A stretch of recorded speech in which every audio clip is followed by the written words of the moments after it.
প্রশ্ন 21, মহিষ্মতি শহরটি যে মহাজনপদের অন্তর্গত ছিল? উত্তর ক অর্থাৎ অবন্তী। প্রশ্ন 22, প্রদ্যোৎ মহাসেন যে মহাজনপদের রাজা ছিলেন? উত্তর গ অর্থাৎ অবন্তী। প্রশ্ন 23, শিশুনাগ যখন অবন্তী অধিকার করেন তখন সেখানের রাজা ছিলেন? উত্তর ঘ অর্থাৎ নন্দীবর্ধন। প্রশ্ন 24, তক্ষশিলা যে মহাজনপদের রাজধানী ছিল? উত্তর খ অর্থাৎ গান্ধার। প্রশ্ন 25, পুষ্করসারি যে মহাজনপদের রাজা ছিলেন?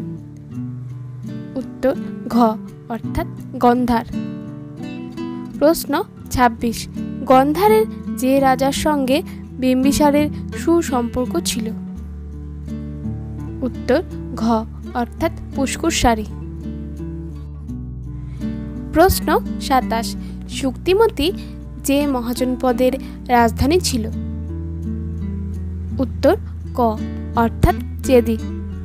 প্রশ্ন 28, ব্রিজি রাষ্ট্রসংঘের যে রাজ্যটি প্রথমে রাজতান্ত্রিক ছিল? উত্তর গ অর্থাৎ বিদেহ। প্রশ্ন 29, কুশবতী শহরটি যে মহাজনপদে অবস্থিত ছিল? উত্তর ঘ অর্থাৎ কৌশল। প্রশ্ন 30, সুরসেন মহাজনপদের রাজধানী ছিল? উত্তর ক অর্থাৎ মথুরা। প্রশ্ন 31, ব্রিজি রাষ্ট্রসংঘের রাজধানী ছিল? উত্তর গ অর্থাৎ বৈশালী। প্রশ্ন 32, কাশী মহাজনপদের রাজধানী ছিল?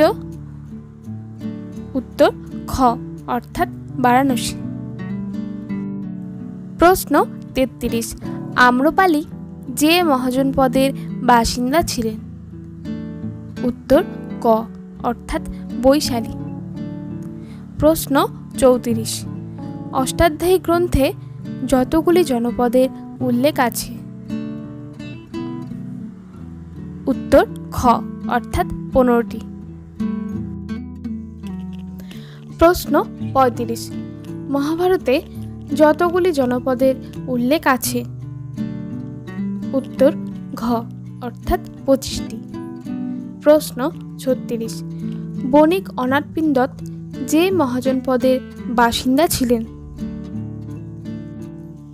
উত্তর ক অর্থাৎ কৌশল। প্রশ্ন 37, মৎস্য জনপদ যেখানে অবস্থিত ছিল? উত্তর খ অর্থাৎ রাজস্থান। প্রশ্ন 38, মহাভারত এবং মহাভাষ্যে যে শহরের নাম উল্লেখ আছে? উত্তর গ অর্থাৎ বিরাটনগর। প্রশ্ন 39, গৌতম বুদ্ধের মহাপরিনির্বাণ যে মহাজনপদে হয়? উত্তর ক অর্থাৎ মল্ল।